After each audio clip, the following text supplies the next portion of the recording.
Bonjour à tous, je continue à vous partager des extraits du livre du cardinal Ratzinger, Foi chrétienne hier et aujourd'hui. À partir des données ainsi acquises, apparaît enfin la cohésion interne qui existe sous une autre antithèse échafaudée par l'histoire, une antithèse qui s'apparente d'ailleurs de très près à celle que nous venons de considérer. Au cours de l'évolution historique de la foi chrétienne, on a progressivement dissocié ce qu'on a pris l'habitude d'appeler la christologie et la sotériologie. Par christologie, l'on entendait la doctrine de l'être de Jésus. Cet être, on l'a de plus en plus enfermé dans sa tour d'ivoire comme une exception dans l'ordre ontologique.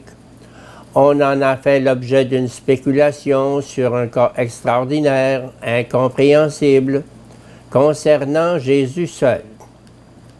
Par sotériologie, l'on entendait la doctrine de la rédemption. Après avoir examiné séparément l'énigme ontologique de l'unité de l'homme et de Dieu en Jésus, on s'interrogeait ensuite séparément sur ce que Jésus avait pu faire et sur la façon dont les effets de son action nous atteignaient. En dissociant les deux questions, en faisant de la personne et de son œuvre l'objet de réflexion et de traités séparés, on aboutit à rendre incompréhensibles et impossibles les deux. Il suffit de jeter un coup d'œil dans les manuels de dogme pour constater combien les théories dans les deux cas sont devenues compliquées, parce qu'on avait oublié qu'il n'est pas possible de les comprendre séparément. Qu'il me suffise de rappeler la conception chrétienne courante de la rédemption.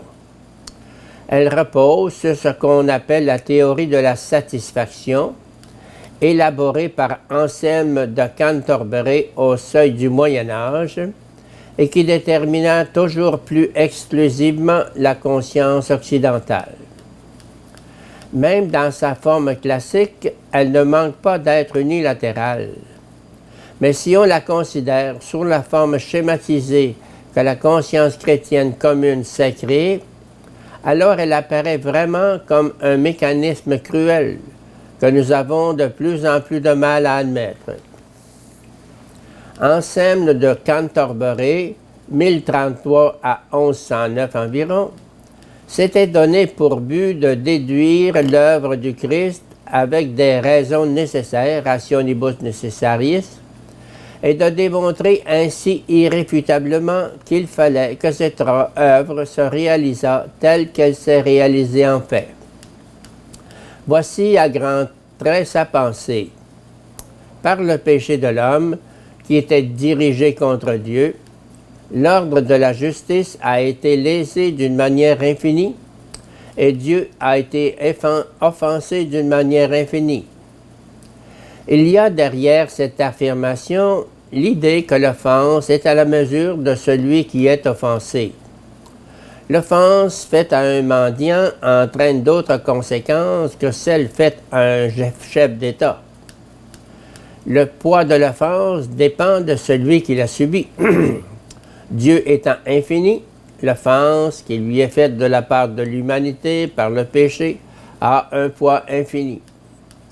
Le droit ainsi lésé doit être rétabli parce que Dieu est le Dieu de l'ordre et de la justice. Il est la justice même.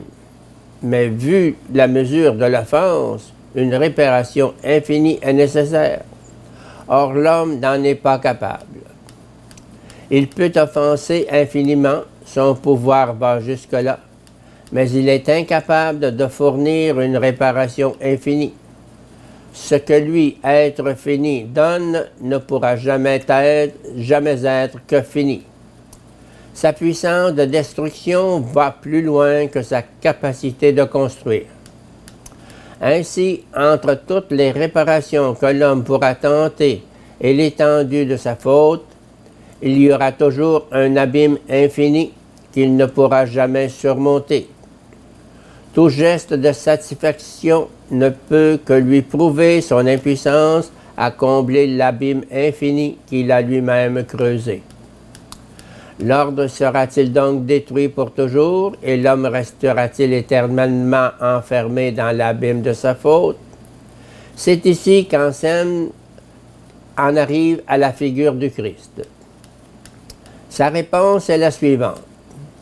Dieu lui-même efface l'injustice, mais non pas comme il le pourrait par une simple amnistie, qui ne pourrait de toute façon surmonter intrinsèquement ce qui s'est passé.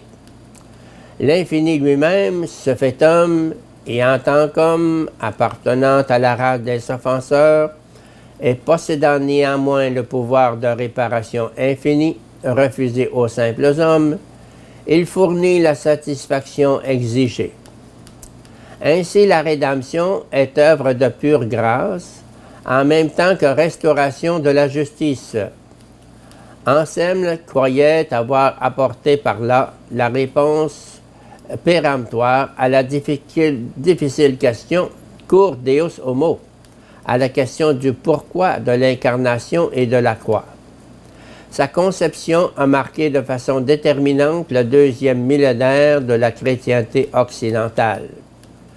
D'après elle, le Christ devait mourir en croix pour réparer l'offense infinie qui avait été faite et restaurer ainsi l'ordre brisé.